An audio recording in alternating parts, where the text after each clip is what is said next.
हैं जी। अच्छा, question Basit limited था ना। अच्छा जी, बासित लिमिटेड के अंदर ऑप्शन 2 के अंदर यहाँ पे बात जो है वो कल कुछ कंक्लूड नहीं हो पाई थी। मैंने यहाँ पे कुछ इस तरह की बात की थी ऑप्शन 2 के अंदर। अगर आप ओपन करेंगे अपनी एंट्रीज और 31 दिसंबर X8 वाले सवाल में आएंगे,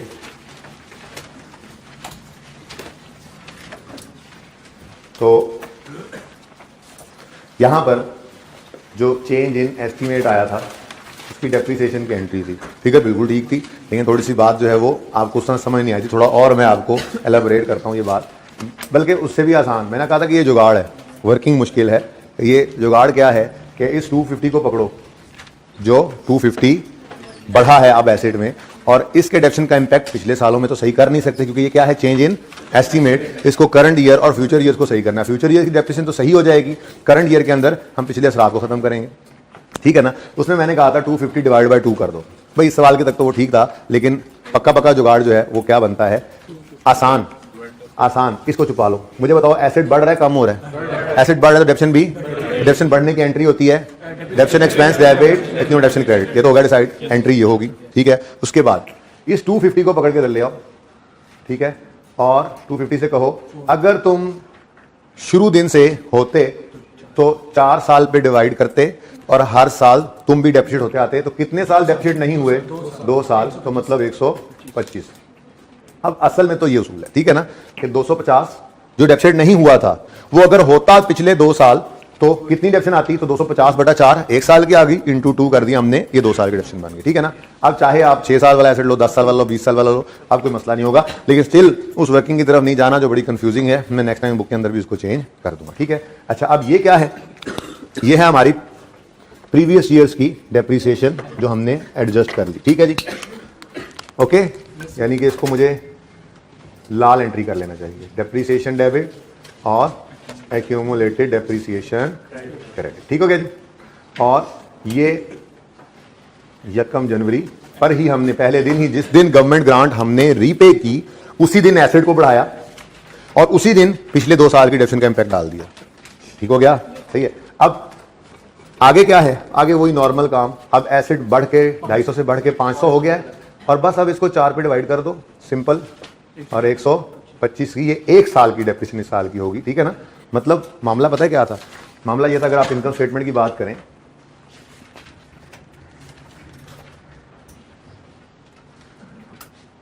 तो 2 थी, ऑप्शन 1 वाली और ऑप्शन 2 वाली इनकम स्टेटमेंट।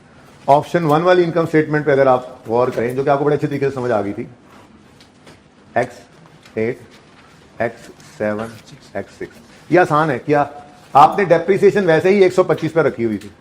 हर साल डेप्शन कितनी आ रही थी? 125, 125, 125, ये 125 है, अच्छा सही है। और आपने एक इनकम रिकॉर्ड की हुई थी पिछले 2 साल में 62.5 और 62.5 की। अब जो तीसरा साल आया तो आपने गवर्नमेंट ग्रांट का जो 4 फीट एक्सपेंस है, गवर्नमेंट का नाराजगी एक्सपेंस, आपने वो 4 फीट एक्सपेंस रिकॉर्ड किया। ये सॉरी, वो वहां पे था उस एंट्री में, कितना जी? 125।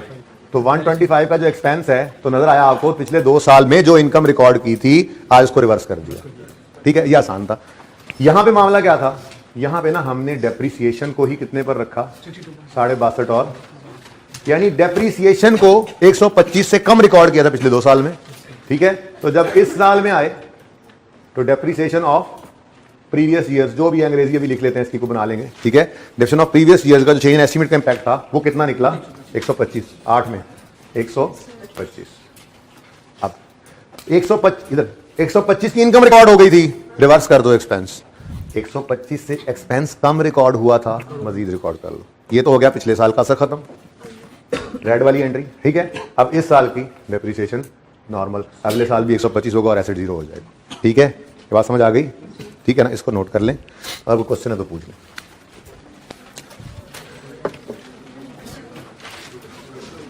ये तो नोटेड था ना। इसके अंदर सिर्फ थोड़ी सी आप ना ये करेक्शन कर लें, 250/2 कर दिया था मैंने। इस सवाल के हद तक तो ठीक था, लेकिन बच्चे ने कहा सर जुगाड़ है तो पक्का पक्का हो ना, ठीक है। तो वो जुगाड़ पक्का पक्का तो यही है कि जो उसकी ओरिजिनल जो बढ़ाया है एसेट में, जो एसेट में बढ़ा, देखो एक तो इसके अंदर जब रीपेमेंट करेंगे तो हमेशा डेप्सिट में बढ़ना है। उसकी वजह ये है कि ग्रांट ने वापस होना है, और चूंकि ग्रांट ने एसेट को कम किया होता तो वो बढ़ाना पड़ेगा, इसलिए डेप्सिट ने तो हमेशा बढ़ना है। वैसे हमने देख भी लिया एसेट बढ़ रहा है तो डेप्सिट को भी बढ़ाना है, तो पहले एंट्री लिख लेंगे। फिर क्या करेंगे, जिस अमाउंट से एसेट को बढ़ाया है ये है वो अमाउंट जो पिछले 2 साल डेप्रिशिएट नहीं हुई। अगर होती डेप्रिशिएट तो क्या करते, डिवाइड बाय 4 करते और हर साल डेप्रिशिएट करते, ठीक है ना। अब आपने उसूल की बात क्या लिख ली यहां पर, जिसको जुगाड़ कह रहे हैं हम, ठीक है। वो क्या है, आपने जितनी अमाउंट से एसेट को बढ़ाया उसको ओरिजिनल लाइफ पे डिवाइड कर दो, और जितने साल गुजरने के बाद रीपे हो रही है ये ग्रांट उतने से मल्टीप्लाई कर दो। लिख लिया उसूल, नहीं तो लिख लो, अपने अल्फाज लिख लो ना। जिस अमाउंट से एसेट को बढ़ाया, जिस अमाउंट से एसेट को बढ़ाया उस अमाउंट को डिवाइड करो ओरिजिनल लाइफ से, उस अमाउंट को डिवाइड करो ओरिजिनल लाइफ से। 4 साल थी ना एसेट की जिंदगी। जिस अमाउंट से एसेट को बढ़ाया रीपेमेंट के वक्त, जिस अमाउंट से एसेट को बढ़ाया उस अमाउंट को डिवाइड करोगे ओरिजिनल लाइफ से और मल्टीप्लाई कर दो उतने अरसे से, और मल्टीप्लाई कर दो उतने साल से जितने साल बाद ग्रांट की रीपेमेंट, जितने साल बाद ग्रांट की रीपेमेंट हुई है।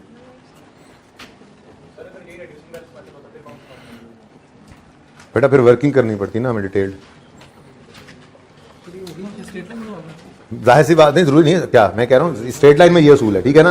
रिड्यूसिंग बैलेंस भाई आपको वैसे ही पता है, स्ट्रेट लाइन मेथड में आप एक्यूमुलेशन निकालने के लिए शॉर्टकट लगाते थे, रिड्यूसिंग बैलेंस में वही डिटेल, तो डिटेल वर्किंग कर लोगे 1 2 3 4 और फिर आगे वो वर्किंग कर लोगे। अगर ये 250 की बजाय 500 होता तो इतना इतना, तो वहां से भी इंपैक्ट निकल आना है। आसान है, मुश्किल नहीं है, इस सवाल में डाल लेंगे टेस्ट में।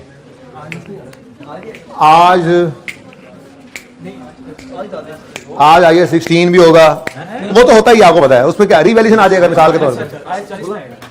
IAS 40 होगा, IAS 20 होगा, ये तो होंगे ही। IAS 16 ने बरकत के लिए ना, ये 5 का 5 था ना, इन सब का बाप है ये IAS 16, ये सब बच्चे हैं, ठीक है ना।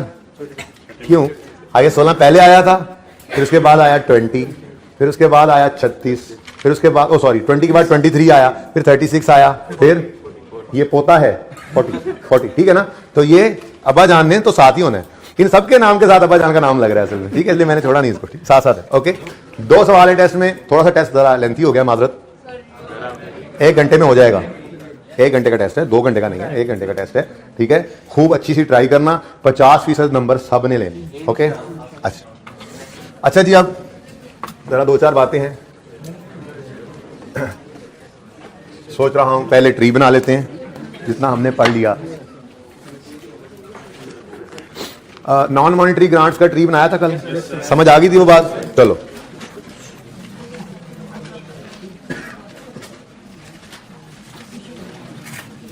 अच्छा ना, अभी आज इंशाल्लाह ये कंक्लूड हो जाएगा प्रिंसिपली, तो बाकी फिर ये है कि छोटी मोटी कोई चीज़ें रह जाए, जैसे गवर्नमेंट असिस्टेंस है, वो थोड़ी सी बात करनी है, उसके डिस्क्लोजर्स हैं या इसके डिस्क्लोजर्स हैं ग्रांट के क्या क्या होते हैं। आधा लेक्चर भी लग जाए शायद, मुश्किल है, और होपफुली कल हम नया टॉपिक शुरू कर देंगे। देखें, मे भी IAS 1 शुरू करें, यानी कि चेंज इन इक्विटी बनाना सीखें। मे भी, ये मे भी है, कुछ भी हो सकता है, बारह वो यही करवा दे, सारे ही करने हैं काके, सारे ही करने हैं। अच्छा जी, मॉनिटरी ग्रांट्स में आपको मैंने बताया 2 तरह की ग्रांट्स होती हैं, एक होती है ग्रांट रिलेटेड टू एसेट और दूसरी होती है ग्रांट रिलेटेड टू एक्सपेंसेस, ठीक है जी। तो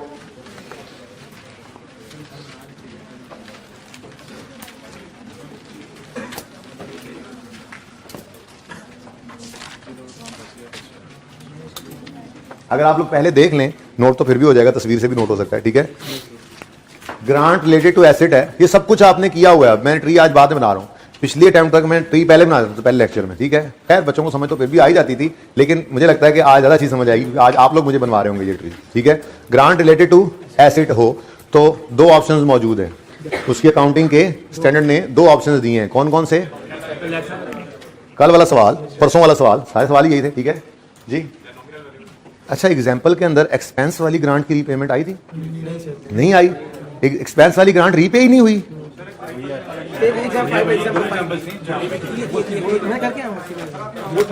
किस किसने एग्जाम्पल 5 और 6 की हुई है? कौन कौन है जिन्होंने नहीं की हुई है? क्लास से बाहर जाने के लिए तैयार हैं? कहते हैं मैंने नहीं, क्लास आने तैयार हैं? फौरन नहीं, क्यों नहीं किया काम? काफी ज्यादा काम था। काफी ज्यादा क्या मतलब? टेस्ट में क्या आना था? टेस्ट में क्या आना था? नेगोशिएबल इंस्ट्रूमेंट आना था, IS-20 आना था ना। अल्लाह करे एक्सपेंस की रीपेमेंट हो टेस्ट में, अल्लाह करे हो। अच्छा सुनो भाई, काम किया करो यार, देखो पढ़ लो, इसी बार पास कर लो। क्यों तुमने वो 6 महीने जो अल्लाह की तरफ से बच गए हैं वो लगाने हैं? तो मुझे तो यही लग रहा है आप लोगों का इरादा यही है। ग्रांट्स रिलेटेड टू एसेट्स जी। 2 ऑप्शंस थे। ऑप्शन वन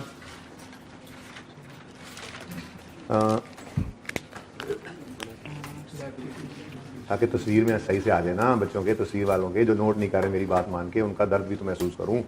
ऑप्शन 1 क्या करें जी? ग्रांट को सेप अपने अल्फाज में लिख लो भाई, ये कौन सा स्टैंडर्ड ने कहा ट्री बनाओ, ठीक है ना? तो मैंने कल जो लिखवाया था ऊपर वही लिख लो। क्या लिखवाया था? Grant is kept separately. ये ऑप्शन लिख लो, नीचे ट्रीटमेंट लिख लेते हैं। Grant is kept separately from asset. मतलब इसका यही होना कि एसेट अलग है और ग्रांट अलग, ठीक है। अब इसके अंदर हमने क्या किया था? ग्रांट केप्ट सेपरेटली में हमने कहा था कि रिकॉर्ड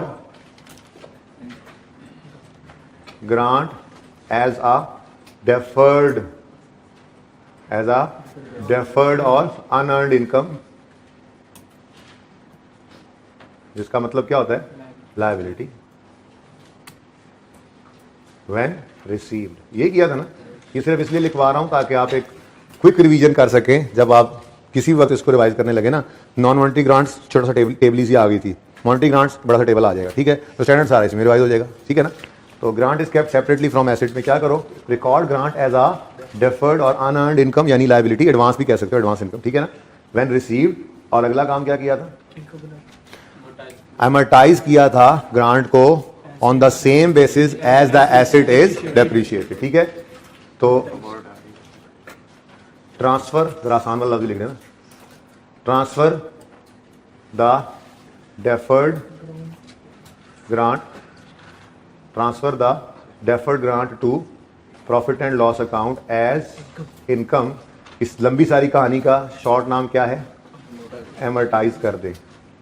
ग्रांट यानी लायबिलिटी को प्रॉफिट एंड लॉस में एज एन इनकम ट्रांसफर करना, ट्रांसफर द डेफर्ड ग्रांट यानी liability to profit and loss as income. इस सारी लंबी कहानी का मतलब शॉर्ट नाम क्या है? एमर्टाइज कर लो, ठीक है ना। Transfer the deferred grant to profit and loss as income, यानी एमर्टाइज करो इसको on the same basis as the related asset. लिखने तो ज्यादा बेहतर है, as the related asset is depreciated, ठीक है। हाँ, आज के टेस्ट के अंदर ध्यान रखना कि जो ग्रांट जिस एसेट से रिलेट कर रही हो उसी के हिसाब से उसको, ठीक है। अच्छा जी, depreciated. Lovely test, today test is such a lovely test. नहीं भाई, हाँ रात को ही बनाया मैंने, कहीं से उठा के चीजें लिख दी वहां पे। अच्छा ओके, आगे बढ़ें। ये खत्म, कहानी खत्म। बस क्या किया था? ये किया था ना। अब इसके साथ आप एग्जाम्पल 1 कर दें। एग्जाम्पल 1 हमारी थी ना, ठीक है। लेकिन अब तो बहुत सारे सवाल कर लिए। कौन कौन सी? एग्जाम्पल 1 एक क्लास वाली थी, वो उसके बाद एग्जाम्पल 2 शायद बुक वाली थी। तो बहुत कुछ हो गया, अब इस तरह से करने की जरूरत नहीं है। बस ठीक है, ये ट्री बन गया हमारा। ओके, ऑप्शन 2 क्या है जी? हाँ जी, grant is deducted from asset. हाँ, grant is deducted from related asset. जो एसेट जिसकी मद में वो ग्रांट आई है, ठीक है, उसमें से माइनस कर दो।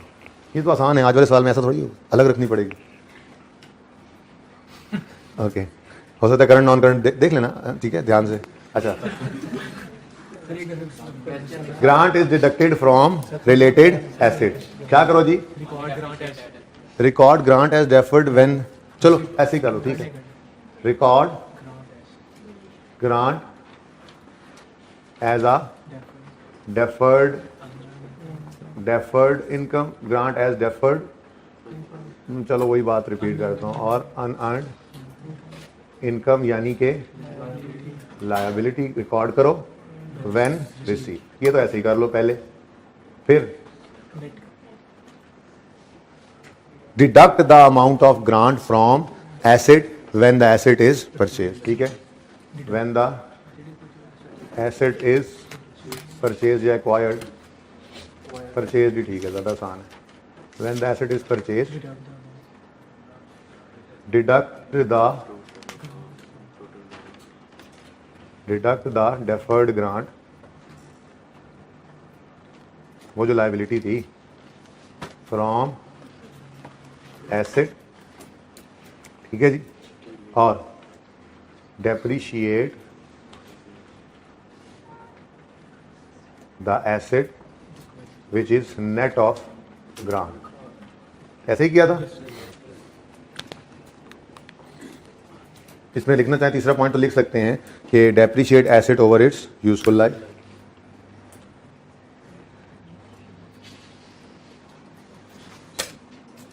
ये वैसे पहले लिखना चाहिए था, ये पॉइंट इधर आता और फिर नीचे लिखते transfer the deferred income on the same basis. ठीक है, तो लिखना चाहें तो आप भी ऊपर लिख सकते। सही है, समझ गए बात?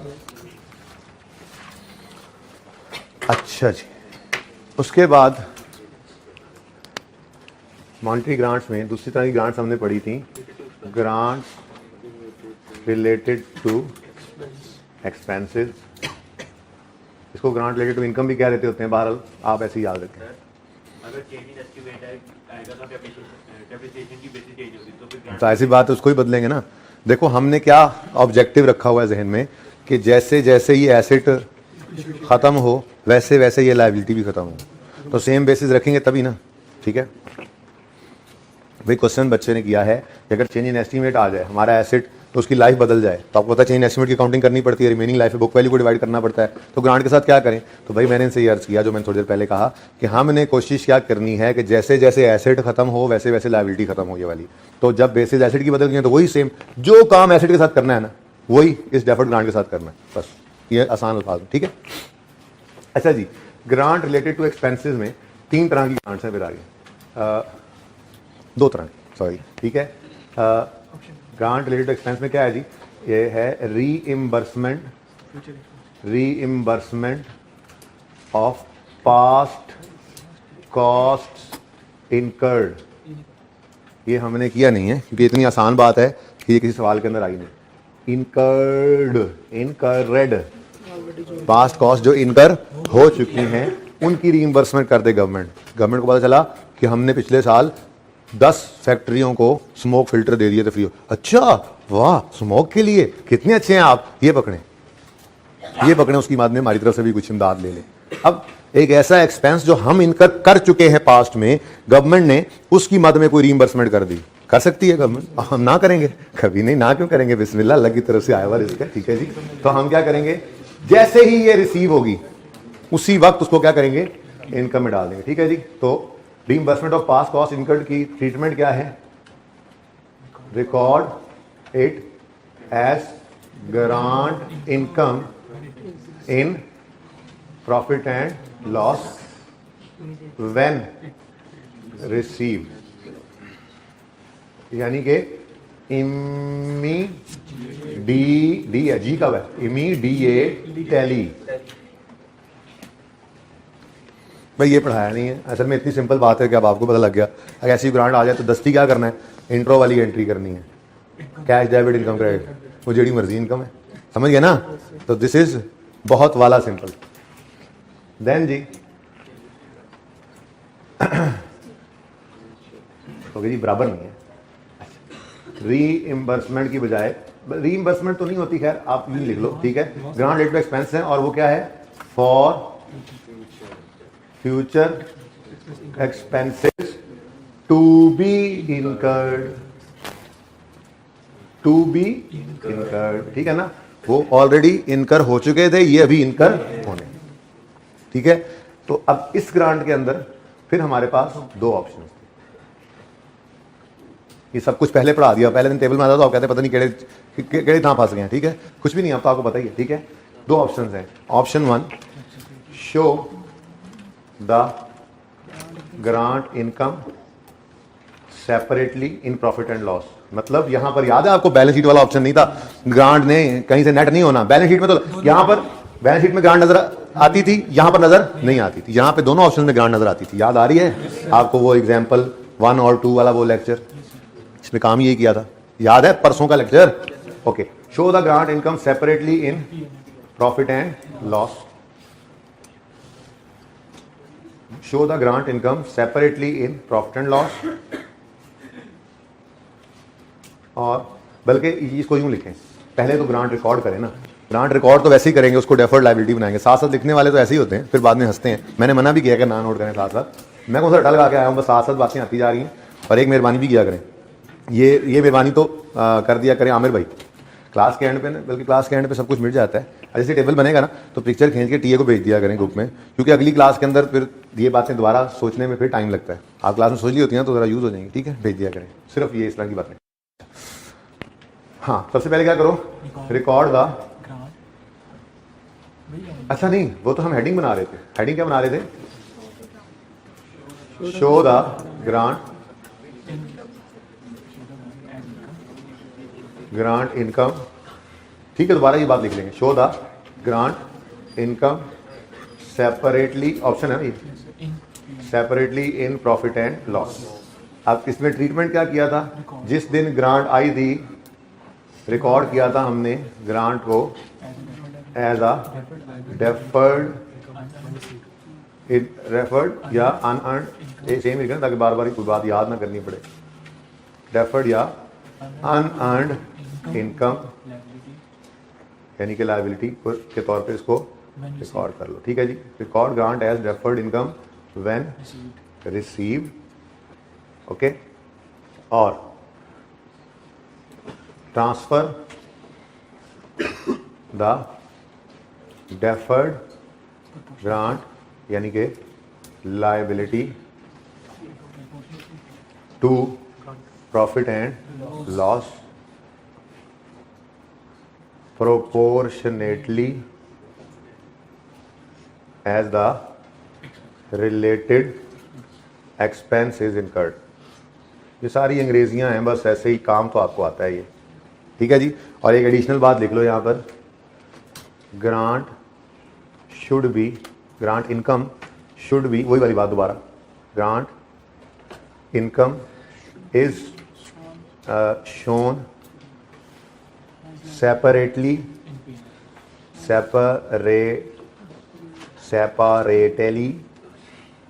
show, grant income is shown separately in profit and loss, ठीक है जी। ठहर जाओ, grant income is shown separately from related expense, from related expense, बल्कि फिर कंफ्यूज करेगा आगे from, सही है। grant income is shown separately in profit and loss account, बस ठीक है ना। बैलेंस शीट में जाहिर सी बात है, जब आपने प्रोपोर्शनेटली ट्रांसफर करना है तो बैलेंस शीट में तो बची जाएगी ना, जो पहले दिन आपने लायबिलिटी रिकॉर्ड की हुई है, ठीक है, okay. Now this is was option 1।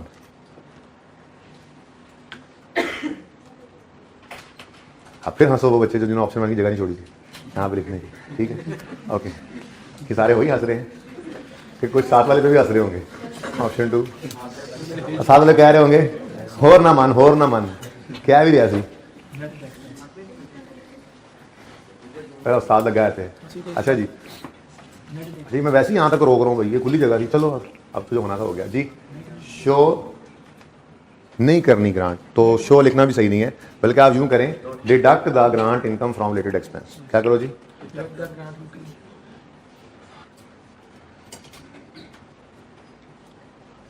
From related expense.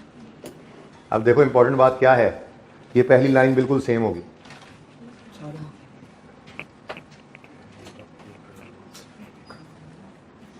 Record, मैं दोबारा लिख रहा हूँ सिर्फ इसलिए ताकि आपका टेबल बन जाए, तस्वीर में आ जाए। Record grant as uh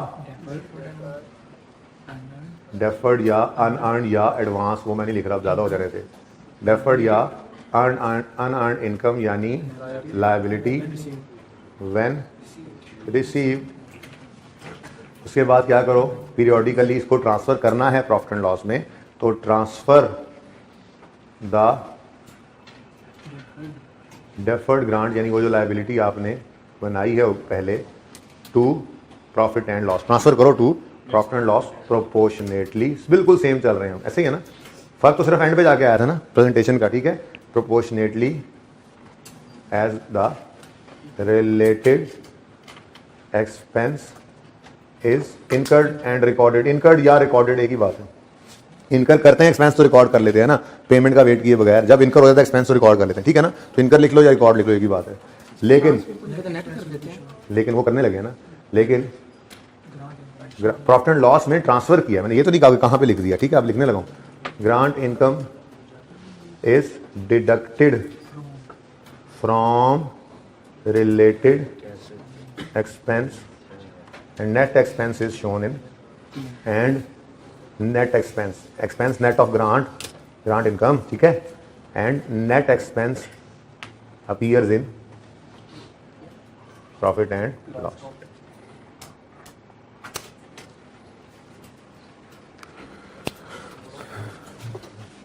Now you can take pictures. अच्छी बड़ी जगह पड़ी थी, चलो बहरहाल सही है, समझ तो आ रहा है ना। आमिर भाई थोड़ा सा ना देखें, ये इतनी की जगह है, एक बार ना उनको भी जरा जूम इन करके दिखा दें, यहाँ से वहां तक सिर्फ ये लिखा हुआ, फिर जूम आउट करके नॉर्मल कर लीजिए।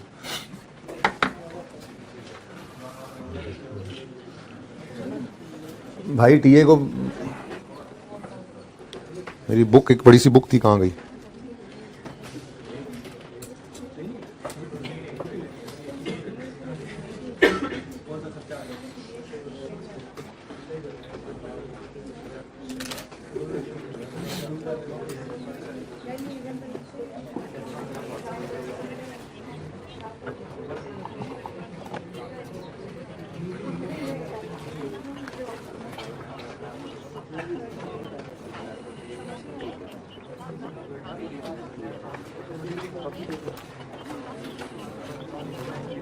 नोट कर लें 1 मिनट के अंदर अंदर, जल्दी कर। हाँ, जो नोट करने वाले हैं वो भी तो कर रहे हैं ना।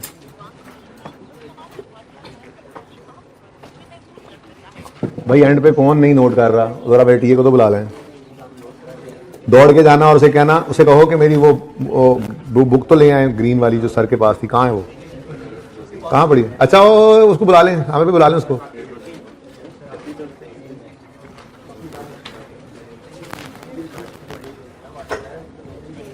ला दो यार कोई बच्चा इधर,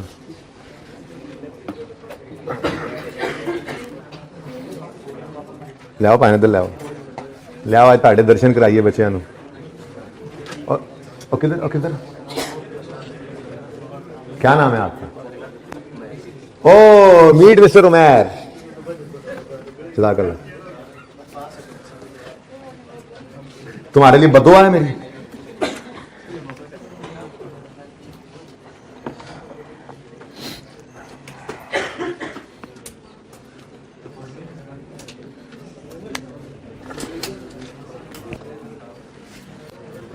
यहाँ पे एक एग्जाम्पल लिखनी है सिर्फ, सोल्यूशन उधर ही करूंगा, सोल्यूशन उधर ही होगा। बस यार ये बुक पूछनी थी, वो बच्चे ने बाद में बताया है। वैसे भी मुझे नजर ना आओ थोड़ी देर, वो तस्वीर भी खींचनी होती है। अच्छा भेज दी, चलिए नोट करने वाले करें, मैं जरा यहाँ पे एग्जाम्पल लिख रहा हूँ, पहले वहीं पे लिख देता हूँ। आईकैप की किताब में नहीं एग्जाम्पल, एक छोटी सी एग्जाम्पल लिख लेते हैं फॉरगिवेबल लोन्स की। भाई ये एग्जाम्पल मैं लिख रहा हूँ, इसको भी नोट करना है। विकास बैठ जाओ इधर ही।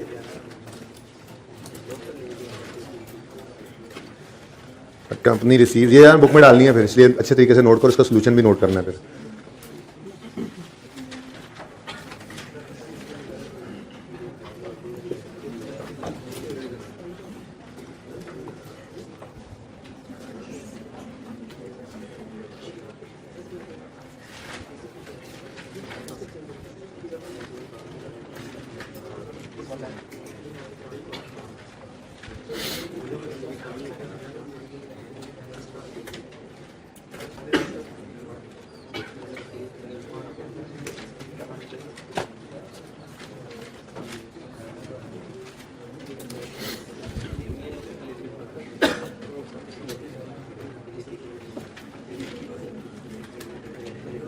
इधर वाले बच्चों के आगे तो नहीं आ गया?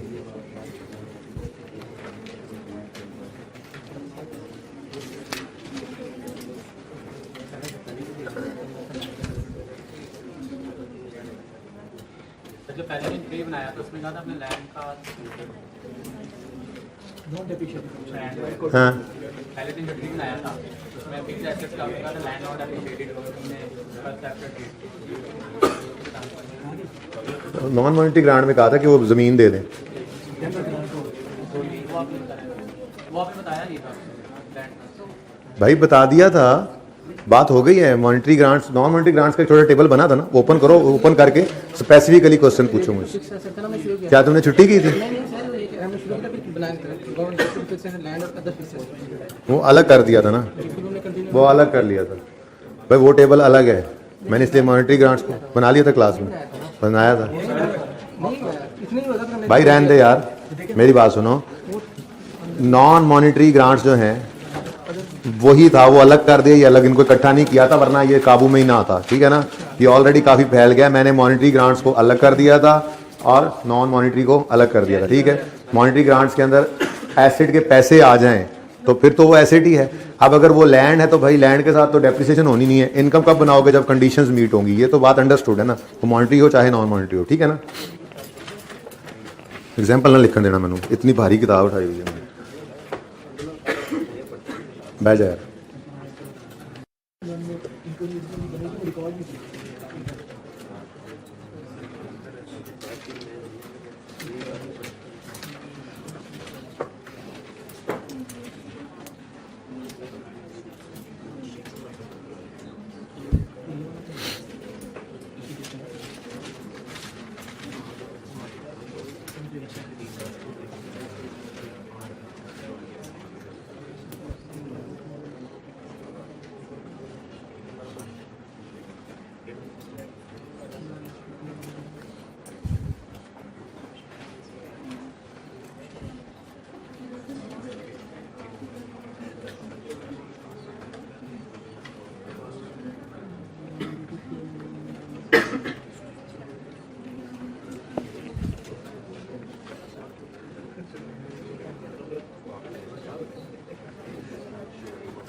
दोनों से।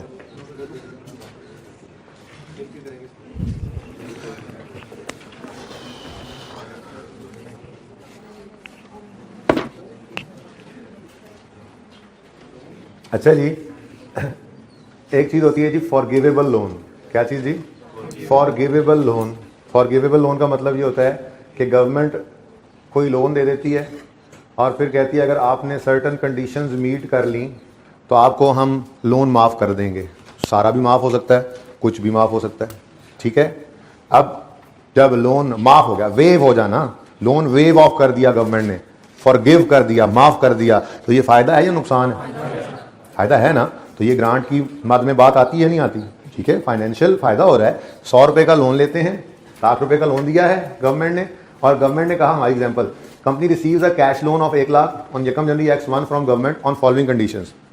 40% of the loan is forgivable. हाँ, आपको 40% लोन माफ कर देंगे from the date on which certain conditions are met. उन्होंने लगाई कंडीशंस, ठीक है जी। और इंटरेस्ट जो है वो 10% लेंगे, जो कि मार्केट रेट है। जो क्या है मार्केट रेट। ठीक हो गया जी। रिक्वायरमेंट है पास journal entries for the year ended 31 December X1 assuming that all conditions are met on the पहला दिन, या assuming that all conditions are met by 30/9/X। ठीक है। अगेन जी आई कैप ने जस्ट फॉरगिवेबल लोन का मैं आपको सही टेक्स्ट दिखाऊंगा, एक थोड़ा सा जिक्र कर दिया अपनी किताब में, ना क्वेश्चन बैंक में कोई उसका क्वेश्चन है ना पेपर्स के अंदर, इसके किताब के अंदर, ठीक है ना, लेकिन ये टेस्ट हो सकता है आज के टेस्ट में भी टेस्ट हो जाए। बात बड़ी आसान सी है, इसलिए ध्यान से समझ लें, ठीक है, मुश्किल नहीं है, मुश्किल नहीं। अगर आप लोगों की इजाजत तो मैं ये मिटा दूं, बल्कि ये क्या मिटाना, ठहरो, इसी को बंद करते हैं। हो सकता है कुछ बच्चे अभी नोट करने वाले ना, कुछ बच्चे नोट कर रहे हैं, देख रहा हूँ 8-10 बच्चे ऐसे हैं जो नोट करने पे बजिद हैं, तो अच्छी बात है, उनके लिए मैंने ये छोड़ दिया है। फिलहाल आप सब इधर तवज्जो करें, आप इसका सोल्यूशन कर लेते हैं। बहुत आसान कॉन्सेप्ट है, सिर्फ मसला ये होता है चीज़ की भी ना हो, वहाँ को जल पहाड़ हो जल वाली बात हो जाती है। फॉरगिवेबल लोन, ठीक है जी, फॉरगिवेबल लोन। तो ये एग्जाम्पल किसकी है जी, फॉरगिवेबल लोन। ई को थोड़ा सा सर उड़ा दें, फॉरगिवेबल लोन, ठीक है जी। गवर्नमेंट ने को लोन माफ़ कर दिया तो भाई ये फ़ायदा ही है, गवर्नमेंट ने फ़ायदा ही दिया है, ग्रांट ही दी है, ठीक है। वकास ही नोट कर लिए बच्चे, ये एग्जाम्पल, ठीक है, लेनी है पिक, हाँ, इसको फिर टाइप करके भी मुझे देना है, ठीक है, विद सोल्यूशन, ओके। अच्छा, सोल्यूशन भी देख लें, उसकी पिक ले लेना, बस आपने टाइप करना होगा। सोल्यूशन करते हैं जी इसका। सोल्यूशन में फिलहाल ए, ऑप्शन ए, ठीक है। क्या मतलब, जिस दिन ये लोन आया गवर्नमेंट ने कहा कुछ शराइत ने पूरी कर दो, मैं 40% लोन माफ, हमने फटाफट पहले दिन ही सारी शराइत पूरी कर दी, हमने कर ली पूरी कर ली, उन्होंने कहा ले लो फिर माफ़ी। अब वो पहले तो 1 जनवरी को, अच्छा अलग अलग एंट्री भी हो सकती है, इकट्ठी भी हो सकती है, अलग अलग ही कर लो, ठीक है। 1 जनवरी X1 पर गवर्नमेंट ने लोन दिया, तो cash debit loan from government है, चलो लोन लिख लेते, लोन फ्रॉम गवर्नमेंट क्रेडिट, कितने से जी, 100 से, चलो ठीक है, पॉइंट आ गए तो मैंने लाख कर देना इसको आगे। अच्छा, उसके बाद कोई बात नहीं, ये भी सही है, वो भी सही है, ओके। उसके बाद जी इसी दिन हमने क्या किया, इसी दिन हमने सारी शराइत पूरी कर दी, ठीक है जी। तो 40% लोन जो है वो माफ हो गया, तो लोन फ्रॉम गवर्नमेंट डेबिट और डेफर्ड ग्रांट, सारी की जो माफी थी आज मिल गई सारी। अब ये 40% लोन का यानी 40 रुपए हमने नहीं देने, माफी मिल गई हमें, तो हमें इनकम हो गई है। शराइत कौन सी पूरी करनी है, जो करनी थी वो कर दी है, इसलिए किसी वक्त का इंतजार करने की जरूरत नहीं है। आहिस्ता आहिस्ता लोन वापस जाएगा, तो आहिस्ता, क्या मतलब आहिस्ता आहिस्ता, उन्होंने कहा था ये शर्तें पूरी करो तुम्हें माफ, हमने शर्तें पूरी कर दी, माफी। अब ये 40 हमने कभी भी नहीं देना, ये फायदा आज ही सारे का सारा इनकम बना लो। तो लोन फ्रॉम गवर्नमेंट डेबिट और ग्रांट इनकम, बिल्कुल गवर्नमेंट ग्रांट इनकम, तो ग्रांट इनकम क्रेडिट। ज्यादा ग्रांट्स आ जाए ना तो फिर वो नंबरिंग कर लिया करो या कोई निशानी रख लिया करो ताकि मिक्स ना हुआ करें, ठीक है ना। 2-3 ग्रांट्स जैसे एग्जांपल 1 और 2 मैंने आपको याद होगा, ABC कंपनी एक ही कंपनी थी और उसकी 2 ग्रांट्स थी, तो फिर मुझे वो लिखना पड़ा था नंबर 1 नंबर 2, ऐसे कोई निशानी लगा दिया करो, एक्सपेंस वाली एसेट वाली कुछ भी ऐसे लिख लिया करो, ओके। खुला पर्चा खुला लगे करो, टेस्ट के अंदर प्राइस वाले देते हैं ना शीट, पैसे तो नहीं ना लाते, हाँ, तो खुला डुला सवाल किया करो। आई के अपने भी शीट देती है, तो ऐसे तो कोई जरूरत नहीं रहता तांग तुंग करने की, ठीक है, तांग तो समझ आती है, तुंग क्या होता है। अच्छा जी, ग्रांट इनकम इधर देखो, 100 इंटू 40% माफ हो गया, कितना 40। अब इसी दिन है ना, तो कंबाइन एंट्री भी कर सकते थे हम, कैश डेबिट करते 100 से, ग्रांट इनकम क्रेडिट करते 40 से, और लोन क्रेडिट कर लेते 60 से। लोन तो 60 पे ही रह गया ना जो पेएबल है, ठीक है। अच्छा, अब लोन कब रीपे होना है ये नहीं बताया गया सवाल में, तो बस ठीक है, फिर हो सकता है 10 साल बाद एक ही बार पे करना हो, 5 साल, हमें इससे क्या नहीं, लोन की रीपेमेंट नहीं है, ठीक है ना। जिंदगी आसान है, बोरिंग कॉस्ट आपने पढ़ी है, बीच में किस्त आ जाती है ना, तो इंटरेस्ट को 2 बार कैलकुलेट करना पड़ता है, ओके, लेकिन जिंदगी सुकून में। अब जनाब 31 दिसंबर X1 आएगा और जाहिर है इंटरेस्ट पे करना है, एनुअली पेएबल है ना, तो इंटरेस्ट एक्सपेंस डेबिट, और इंटरेस्ट पेएबल भी कह सकते हो, कैश भी कह सकते हो। असल में आप ये ना समझना 10% पेएबल एनुअली का मतलब कि हर साल के एंड पे पेएबल होगा, ये मैंने आपको बताया कि ये गवर्नमेंट के साथ एग्रीमेंट हुआ हुआ है, ठीक है ना। अब सवाल खामोश है कि ये 31 दिसंबर X1 की शाम को पे हो गया या पे होना है, तो पे कर देते हैं, ऐसे ना हो आप कंफ्यूज हो, इसको पेएबल समझ रहे हो, पर्चे में कहीं ना गलती करें, ठीक है। सवाल एक्सप्रेसली यूं कह देता, payable annually on 1 January of each year, तो फिर यकम जनवरी 2 पर पे होता, यहाँ पर पेबल आया था। लेकिन मैं फिलहाल अज्यूम कर रहा हूँ जितना सिंपल हो सके कैश क्रेडिट, कैश कौन है क्रेडिट। अब इंटरेस्ट एक्सपेंस निकालने की बारी आ रही। इधर देखो 100 का लोन है, 100 का तो लोन है ही नहीं, पूरा साल ही पहले दिन से ही कितना आउटस्टैंडिंग है। तो बोरिंग कॉस्ट ने हेल्प की आके वहां पे जो रिवीजन की थी इनटू 10% और तो बट्टे बुट्टे लगाने, बट्टे बुट्टे को नहीं लगाने। ठीक हो गया, बट्टे तो समझ आती है सर, बुट्टे क्या होते हैं। अच्छा जी, ऑप्शन बी यकम जनवरी X1 गवर्नमेंट ने लोन दिया, cash debit loan from government credit 100 से, और अज्यूम क्या करो, assume pass guarantee for year ended 31 December X1, assuming that all conditions are met by 30/9/X1, 30/9 तक कंडीशंस मीट नहीं की, तो तब तक ये फॉरगिवेबल नहीं बना। ठीक है, किस दिन बना, तो ये देखो यकम जनवरी को तो ये एंट्री नहीं कर रहे, तो यहां पर तो फिर कंबाइन हो ही नहीं सकती थी एंट्री, इसलिए मैंने यहां पे ये अलग कर दी। ठीक है, तो 31/9 अब्दुल्ला की बात मान, सॉरी अब्दुल्ला की बात मानते हुए, अब्दुल्ला का नाम आया ना, 30 से 31 हो गया, 30/9/X1। जाहिर है रहीम यार खान से पढ़ने आया, ये रहीम यार खान से है, मैं रेंजर खान गया हूँ। हाँ हाँ, पाकिस्तान के एनजी फिरीदा भाई जी। तो लोन फ्रॉम गवर्नमेंट डेबिट 40 से और ग्रांट इनकमिंग क्रेडिट 40 से। ठीक है जी, मार्कर ने कहा मेरे लो जवाब जे, हमने कहा कोई बात नहीं। और 31 दिसंबर X1 पर इंटरेस्ट एक्सपेंस डेबिट और कैश क्रेडिट करने के लिए थोड़ा सा ध्यान करो। 100 इसको ना इधर नहीं, जगह कम है, इधर देखो, अब उधर इंटरेस्ट लिखा है, इधर इंट लिखा है, लो भाई अब ठीक है, लेकिन वर्किंग इधर कर लो नीचे, ये देखो इधर देखो 100 आउटस्टैंडिंग रहा 9/12, समझे। यूं समझो कि फिर 40 की किस्त पे हो गई, ऐसे समझ लो ना, जब पे नहीं करना समझो आउटफ्लो बच जाना, इनकम है ना, ठीक है, तो आउटफ्लो नहीं हुआ लेकिन लोन का बैलेंस कम हो गया ना। आसानी के लिए समझ लो 100 का लोन था, 30 सितंबर पे 40 रीपे कर दिया, तो अब बाकी 3 महीने में कितना आउटस्टैंडिंग रह जाएगा, तो बाकी इनटू, भाई ये बात कितने बच्चों को समझ नहीं आती, मैं फिर समझाऊं, दोबारा देखें। लोन अज्यूम करें कि ये वाला अरेंजमेंट नहीं है, आज मार्कर यार जानदार नहीं है, वो जानदार है, वो किसी और के, नेक्स्ट क्लास तक कर देना काइंडली है, शाइयां भर देना। अज्यूम करें ये फॉरगिवेबल लोन नहीं है, हमने एक लोन लिया 100 रुपए का, ठीक है जी, और उसकी पहली किस्त 40 रुपए की पे कर दी इधर, ठीक है। अब ये 100 कितने महीने आउटस्टैंडिंग रहा, 9 महीने।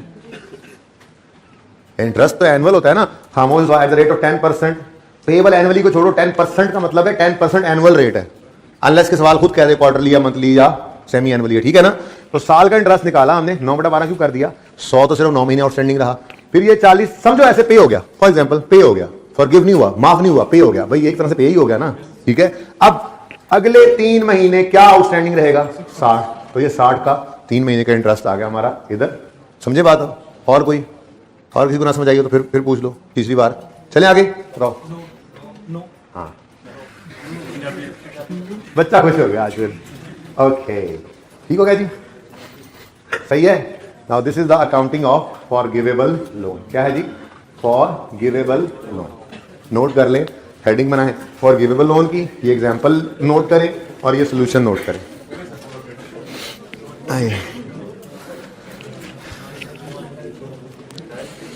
एक मिनट यार, एक और मुसीबत भी है, बल्कि वो रहने ही दो, वो सिर्फ थ्योरेटिकली पढ़ लेते हैं बात। जी बेटा,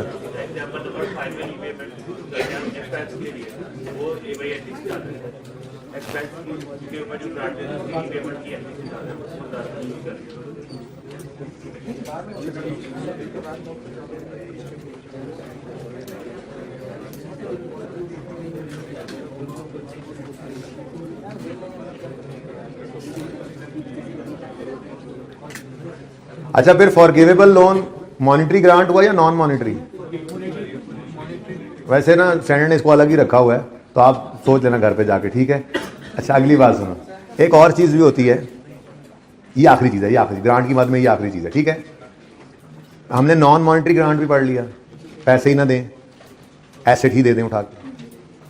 हमने मॉनिटरी ग्रांट्स भी पढ़ लिया, पैसे दें एसेट खरीदने के लिए या एक्सपेंसेस के लिए। और आज हमने तीसरी चीज़ भी पढ़ ली, फॉरगिव कर दें कोई लोन, ये भी क्या है, ग्रांट। अच्छा अब एक चीज़ है जिसको मैं माजरत के साथ, एग्जाम्पल तो मौजूद है मेरे पास, मैं करवाने के लिए तैयार भी हूँ, लेकिन वो IFRS 9 की तरफ बात चली जाएगी, फाइनेंशियल इंस्ट्रूमेंट्स की तरफ, ठीक है ना। इसलिए सिर्फ ज़बानी सुन लो। एक चीज़ और भी होती है, उससे कहते हैं, पहले सुन लो, गवर्नमेंट ने आपको लोन दिया, कंपनी को एक लोन दिया, मार्केट इंटरेस्ट रेट चल रहा था 15%, गवर्नमेंट ने दे दिया ये 5% पे।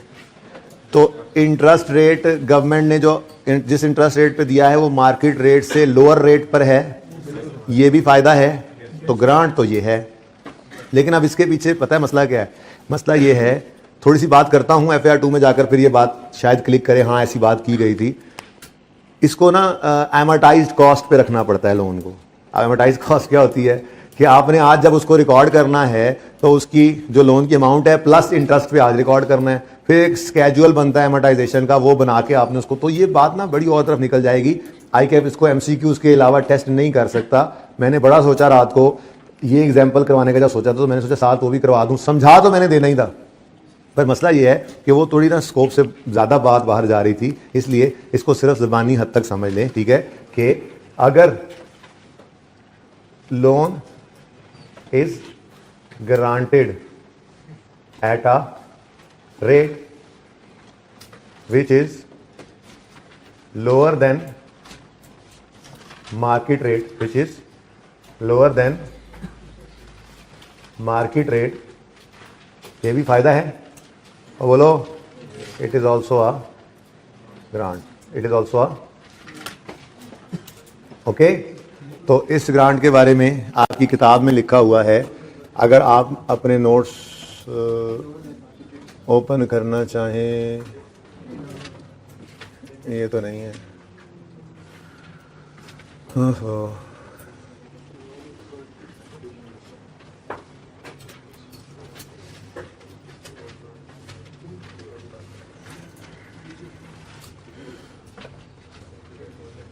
अच्छा जी, अपने ना अपनी बुक के एंड पे अगर आप तशरीफ़ लाएं ना, नोट्स के एंड पे, नोट्स के, अपने चैप्टर के नोट्स के, मैं पेज बताने की कोशिश करता हूँ। माइक नहीं चल रहा, अब चल रहा है।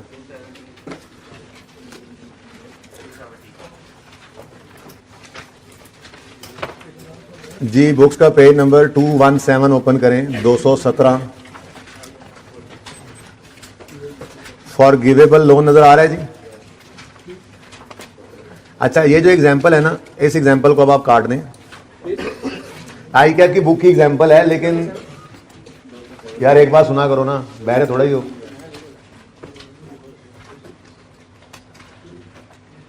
मैं आगे बात कर रहा हूँ, पीछे डंगियां दे। 217 नंबर सफा।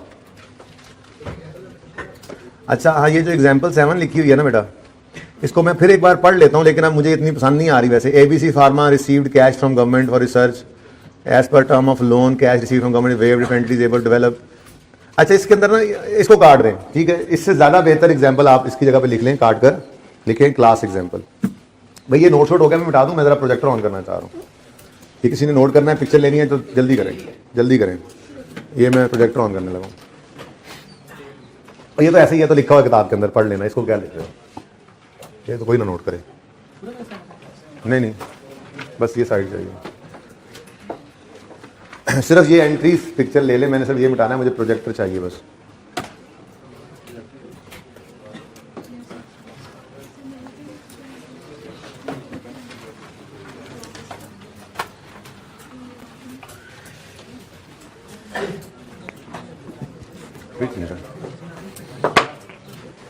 टू 1 0 कुछ भी नहीं हुआ। ओके हो गया। ओके मैं ये कह रहा हूं कि आप इस एग्जाम्पल को, ठीक है ये भी एग्जाम्पल, लेकिन भाई इसमें ना आप अकाउंटेंट्स है ना, जब तक जर्नल एंट्री सामने ना आपको मजा नहीं आता।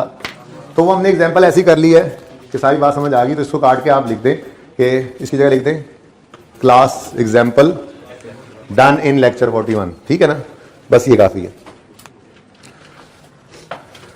ये देखें, a forgivable loan is treated as government grant when there is reasonable assurance that entity will meet the terms of forgiveness of loan.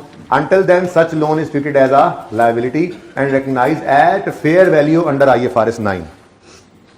ठीक है ना। अब ये फेयर वैल्यू क्या है IFRS 9 की, ये आपके स्कोप से बाहर की बात है। फाइनेंशियल इंस्ट्रूमेंट्स IFRS 9 FR 2 में आप पढ़ेंगे, 10-12 दिन लगते हैं उसके ऊपर, ठीक है ना। तो फिलहाल आप यही समझ लें कि वो जो पैसे आए थे गवर्नमेंट से एज अ लोन, वो उसकी फेयर वैल्यू, बस लायबिलिटी की वही फेयर वैल्यू, ओके। लायबिलिटी की फेयर वैल्यू होती है, आज सुना, बस ये भी बस गलती से उन्होंने लिख दिया है, स्टैंडर्ड से उठा के एडिट लिख दिया ना, उनको हालांकि चाहिए था कि यहाँ तक बात करनी थी, यहाँ तक कर देते। Until then loan is treated as a liability, बस आगे काफी जरूरत नहीं थी आगे लिखने की। And recorded as a financial liability at fair value under IFRS 9। जैसे ये फेयर वैल्यू कह रहा है ना लोन को IFRS 9 में रखने का एक और मॉडल, ये मॉडल्स हैं डिफरेंट, एक ये फेयर वैल्यू में रखा हुआ है, एक एमोटाइज्ड कॉस्ट पे। वो क्या होती है, अगर मैं लोअर इंटरेस्ट रेट वाली एग्जांपल समझाऊं आपको तो मुझे फिर उसकी तरफ जाना पड़ेगा, तो मैं उस तरफ जाना नहीं चाह रहा, ठीक है। ICAP ने इतनी ही बात लिखी हुई है जितनी आपकी बुक के अंदर, कि मैंने यहां पर लिख दी थी, loan with below market rate of interest, ठीक है। इसमें क्या है, benefit of a government loan at a below market rate of interest is treated as a government grant, the loan shall be recorded and measured as per IFRS 9। अब यहाँ को juicy करके यहाँ पूरी बात लिखना ना, as under amortised cost as per, बाहर चले। The benefit of below market rate interest shall be measured as the difference between cash receipt under the entity shall consider condition। बस ठीक है, इसको बस इस तक याद रख लें MCQ के पॉइंट ऑफ व्यू से कि अगर बिलो मार्केट इंटरेस्ट रेट पर लोन दिया है गवर्नमेंट, तो ये भी एक फायदा ही है, ये भी क्या है, ग्रांट है, ठीक है। बाकी मैं फिर भी अपने सीनियर से मशवरा कर लूंगा, और ICAP को एक ईमेल तो डालनी है, 2 कर दूंगा उसमें चीजें, I-37 वाली में भी रहती है ना, ठीक है। वो तो मैं 4 दफा 2 दफा मेरा TA बेचारा पढ़ चुका है, 2 दफा मैं चैप्टर पढ़ चुका हूँ, मुझे कहीं रिवर्सल नजर ही नहीं आ रहा ICAP पूरी बुक में, तो लगता है उनसे गलती से हो गया है रिवर्सल का लफ्ज हज़फ। तो वो ईमेल के अंदर वो उसके साथ ये भी बात डाल दूंगा कि आपने बिलो मार्केट इंटरेस्ट रेट लिख तो दिया है, अब उसका सवाल पूछना है तो बता दो, IFRS 9 फिर यहीं करा देते हैं, ठीक है ना। तो अगर उन्होंने कहा नहीं रहने दो, तो फिर बस MCQ के पॉइंट से पता होना चाहिए, ठीक है, ओके जी। अच्छा जी, अब भाई साहब को एक समझ नहीं आ रही थी कोई एंट्री, पेज बता दो मेरे दोस्त, मेरे चांद, क्या कह गया, एग्जाम्पल 5 है, x limited received a cash grant. कितने बच्चों ने अटेम्प्ट की थी, कितने हाथ ऊंचा खड़ा करें, और हो गई थी, चलो एक से भी नहीं हुई तो सबसे नहीं हुई, मैं तो करवाऊंगा जी। ऑन 1 जनवरी एक्स, अब ये ना क्या करो कि दरमियान में किसी एक को तैयार कर लिया करो, रोज ऐसा मुजाहिद, क्या तू एहो जिहा सवाल करी जरा साडे को तो हो गया, ताकि सर लगे रहन असीं सुकून कर लिए थोड़ी देर, ऐसे ना किया करो भाई, ये पढ़ के खत्म करना है ना हमने सिलेबस को, ठीक है। हाँ, on 1 January 18 x limited received a cash grant of ₹500 towards cost of employing N environmental impact analyst on a new project for 5 year period. अच्छा जी, कैश ग्रांट मिल गई है इनको, पे 214। वो कह रहे थे गवर्नमेंट ने ग्रांट दिया पता नहीं किसी काम के लिए, ठीक है, इतनी मुश्किल अंग्रेजी का तो ये मतलब है, किसी काम के लिए दे दी है, समझ तो आ रही है, लेकिन फिर भी हम उधर ध्यान नहीं दे रहे, हम अपनी अकाउंटिंग की तरफ ध्यान देना। अच्छा, वो 5 साल का प्रोजेक्ट है, ओके। वो कहते हैं the grant is repayable in full if project is not complete.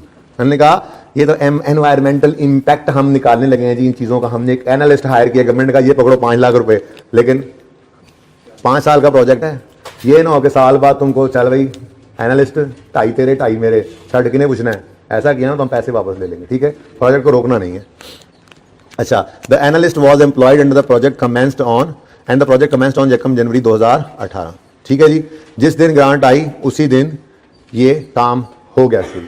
अब जो 5 लाख है इसको करना क्या चाहिए असूलन, आज ही सारा इनकम बना ले, क्योंकि एनालिस्ट तो आज हमने हायर कर लिया है, एनालिस्ट हायर करना तो शर्त ही नहीं है, उन्होंने कहा था अगले 5 साल तक ये प्रोजेक्ट करना शर्त है, तो 5 साल पे प्रोजेक्ट ने चलना है, 5 साल में एनालिस्ट को पैसे देने हैं, तो 5 साल में ही इस 5 लाख को लाख लाख करके इनकम में डालना चाहिए, यही ठीक है, ऐसे ही होना चाहिए।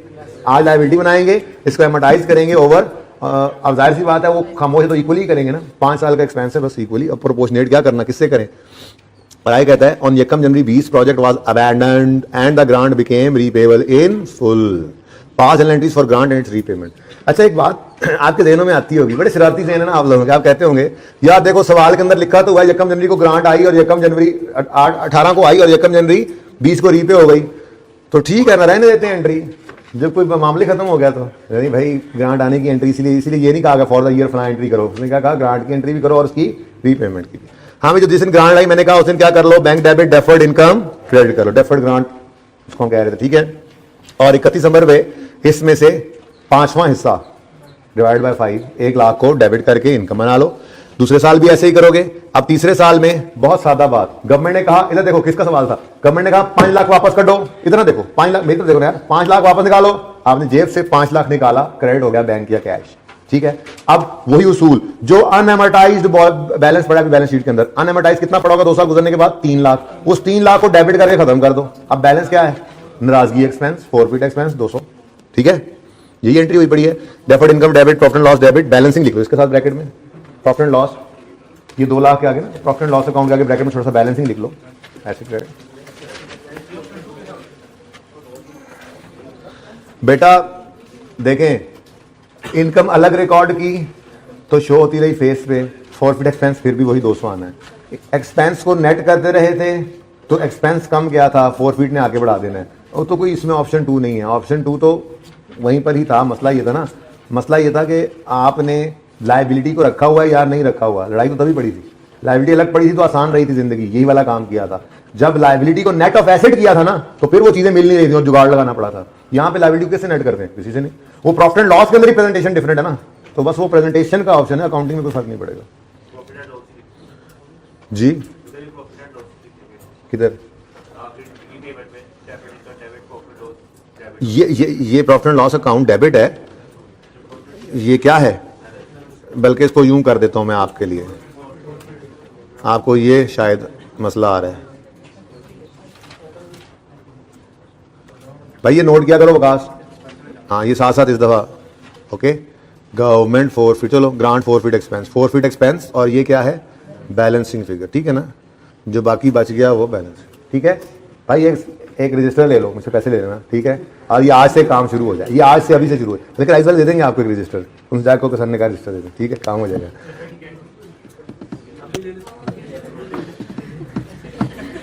मैंने पैसे देने हैं उसको, तुम लोगों के पैसे भी मैं भरूंगा, भर लो, दे लो यार, मैं भर लूंगा, क्या हो गया, बच्चे हो तुम लोग, कोई बात नहीं, कोई बात नहीं।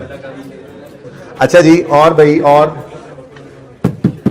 बता दें कोई मसला है, और चलो फिर थोड़ी सी बात अब कर लें डिस्क्लोजर वगैरह की, जिसके लिए काफी है वो जाएं। और बातें खत्म हो गई कंक्लूड करने में, यार कल नया टॉपिक शुरू करना है, क्या हो गया, और फिर असेसमेंट भी, ओए और असेसमेंट कह रहा हूं, टेस्ट भी तो कल डिस्कस करना है, थोड़ा सा आज नहीं डिस्कस कर लें।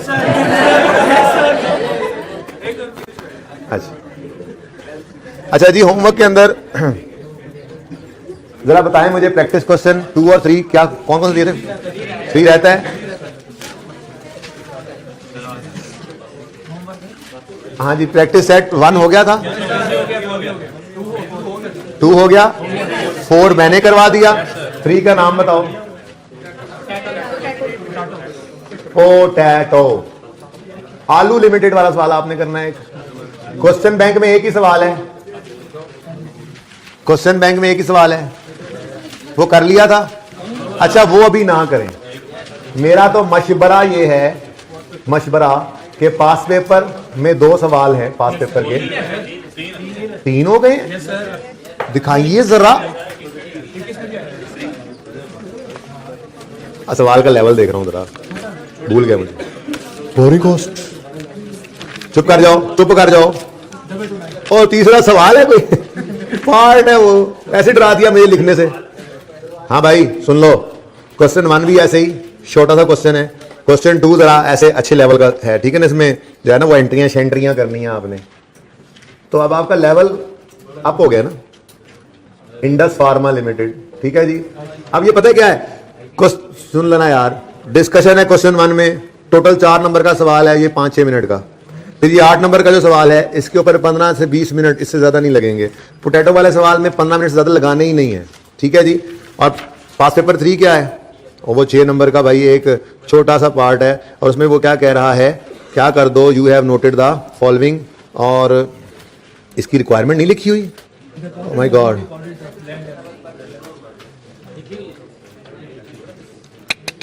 इसको छोड़ दो, इसकी रिक्वायरमेंट मैं लिखूंगा कल, इसकी जगह ना आप एमसीक्यूज कर लो इसके सारे,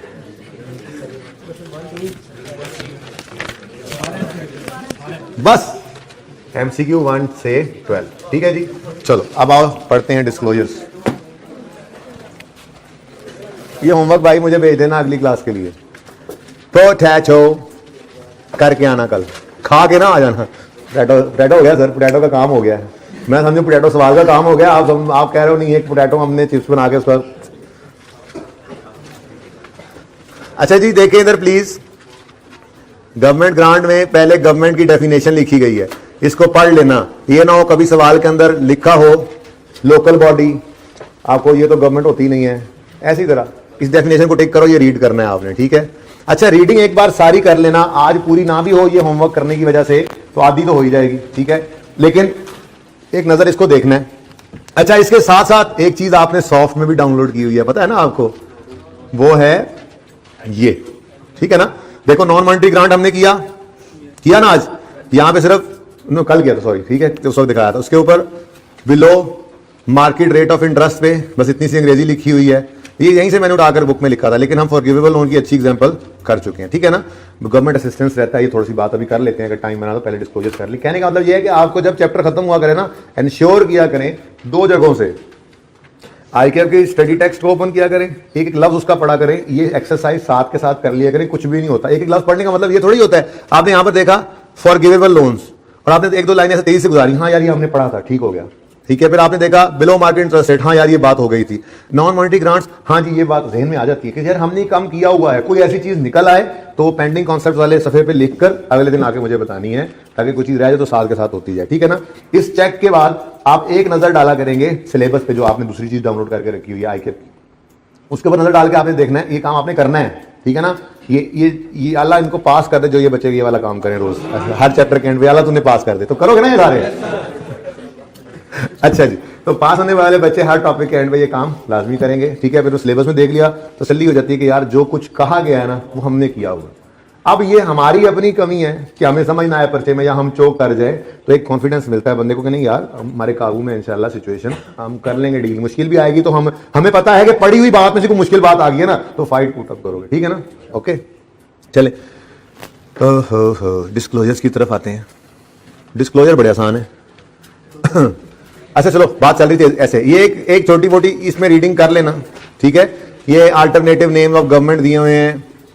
अच्छा अब गवर्नमेंट ग्रांट को कब रिकॉर्ड करना है, गवर्नमेंट ग्रांट को कब रिकॉर्ड करना है भाई। जैसे देखो हर स्टैंडर्ड ना अपनी कुछ शर्तें लगाई हुई हैं। IS 16 आया, हमने पूछा हाँ भाई कब एसेट रिकॉर्ड करोगे PPE के तौर पे, इसने कहा कॉस्ट लेवल मुहैया हो सके, फ्यूचर बेनिफिट्स इनफ्लो हो, प्रॉबल हो, ये कर लूंगा रिकॉर्ड, याद है आगे रिकग्निशन क्राइटेरिया। फिर हम IS 23 में आए, हाँ यार क्वालिफाइंग एसेट के ऊपर इंटरेस्ट होगा, मैं रिकग्नाइज कर लूंगा उसको, एसेट कॉस्ट में ऐड कर लूंगा। फिर आया IS 40, हमने कहा भाई इन्वेस्टमेंट प्रॉपर्टी कब रिकॉर्ड करूंगा, वो बड़े भाई ने जो कहा था वो वही, ठीक है ना। ऐसे ही गवर्नमेंट ग्रांट का स्टैंडर्ड आया, हमने कहा कि ग्रांट को कब रिकॉर्ड करना है किताबों में, उसने कहा 2 शर्तें पूरी हो जाएं। पहली, लब जाएगी ग्रांट, ऐसी उम्मीद है, गवर्नमेंट का लारा है, फरना भी कुआरा, तो गवर्नमेंट का लारा ही है, ये पैसे मिल जाएंगे, अगर उम्मीद है कि मिल जाएंगे। तो दूसरी बात, आप कंडीशंस जो अटैच कर रहे हैं, गवर्नमेंट ने अटैच की हैं, क्या आप उनको कंप्लाई कर लोगे। अगर ये 2 बातों का आप 2 बातों के बारे में इंश्योर कर सकते हो, पहली आप कंडीशन से मीट कर सकते हो, दूसरी पैसे भी बन गए, ठीक है, तो क्या कर लो, ग्रांट रिकॉर्ड कर लो, ठीक है। हम तो कर ही रहे थे, लेकिन ये क्राइटेरिया है गवर्नमेंट IS 20 के गवर्नमेंट ग्रांट रिकॉर्ड करने का।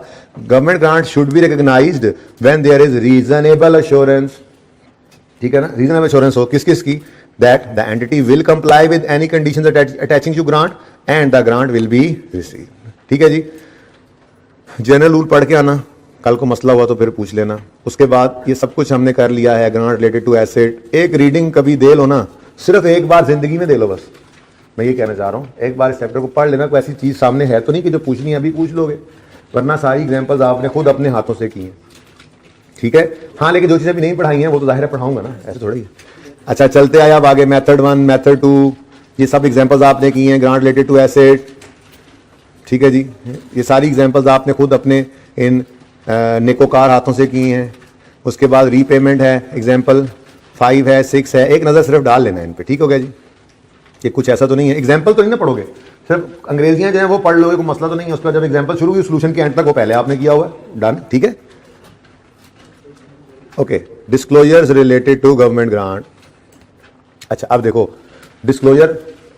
डिस्क्लोजर तो हमने IS 16 का भी बनाया था, तो 18 दिन लगा दिए थे डिस्क्लोजर तक पहुंचते पहुंचते। वो PPE का नोट, अब पे सब नोट याद आ रहा है कुछ।